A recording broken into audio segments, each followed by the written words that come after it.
বাংলাদেশের প্রধানমন্ত্রীকে সাইড লাইনে বসিয়ে রেখে বক্তব্য দেন, আর প্রধানমন্ত্রী একটা দিয়ে খালি এক হাত দিয়ে চাপড়ান আর এক হাত দিয়ে ধরে রাখেন। এটাই ওনার ভূমিকা।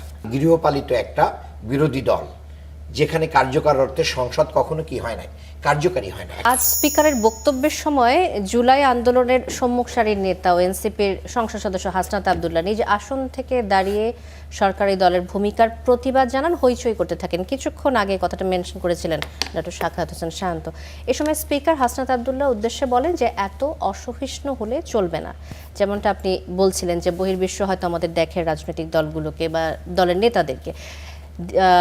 স্পিকার বলেছেন হাসনাত আব্দুল্লাহর উদ্দেশ্যে যে এত অসহিষ্ণু হলে চলবে না mister Abdullah, this is not Shahbag square, this is parliament. এই যে সংসদীয় আচরণ, ডক্টর মোহাম্মদ আব্দুল মান্নান আপনার কাছেই আসতে চাই, সংসদীয় আচরণ আর রাজপথের আচরণ কি গুলিয়ে ফেলছে আমাদের তরুণ সংসদ সদস্যরা?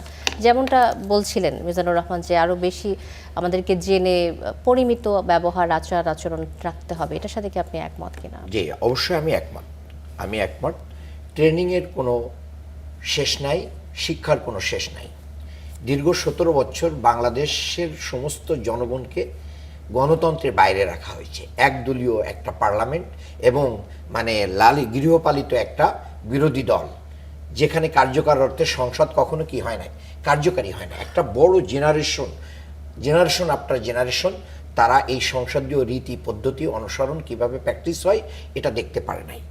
যার কারণে আমি মনে করি সকল দলের এমপি মন্ত্রী যারা হয়েছেন তাদের প্রচুর পরিমাণ ট্রেনিংয়ের প্রয়োজন। আমি যতদূর জানি আমাদের দল থেকেও সংসদ শুরু হওয়ার আগে কয়েকদিন ব্যাপী সবাইকে আটকে ট্রেনিং দেওয়া হয়েছে এবং এটা চলমান থাকবে।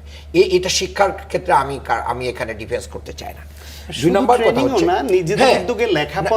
সেটা তো করতেই হবে। যখন একজন ছাত্র দেখবে যে আমি ভালো করছি না, তখন সে পড়বে। তরুণ সংসদ সদস্য হাসনাত আব্দুল্লাহর আচরণ যদি আপনি একটু ব্যাখ্যা করেন যে এটা আসলে কেমন সংসদীয় আচরণের মধ্যে পড়ে, এটাকেও রিসিভ করা দরকার ছিল।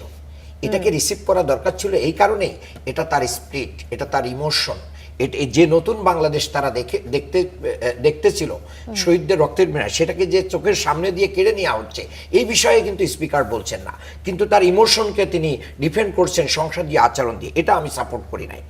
আমি ভাইয়ের সাথে একমত যে বিএনপিতে অনেক অভিজ্ঞ পার্লামেন্টারিয়ান আছেন, শুধু সালাউদ্দিন সাহেবই আছেন, আর কেউ কথা বলেন না।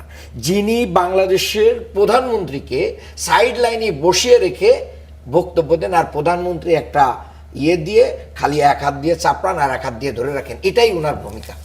তো ওনারও তো অভিজ্ঞতা নেই, ওনারও তো অনেক ধরনের ট্রেনিং, শিক্ষা দীক্ষা, সার্টিফিকেট, অনেক কিছুর অভাব। যার কারণে এখন প্রক্সি প্রধানমন্ত্রী হিসেবে জনগণ বলে আর কি, তথাকথিত জনগণরা বিভিন্নভাবে আসতেছে যে প্রক্সি দিচ্ছেন সালাউদ্দিন সাহেব। এবং দুর্ভাগ্যজনক হলো একটা গেজেটও হয়েছে যে কখনো কখনো ওনার অ্যাবসেন্সে উনি দায়িত্ব পালন করবেন, এই বিষয়গুলো দেখবেন।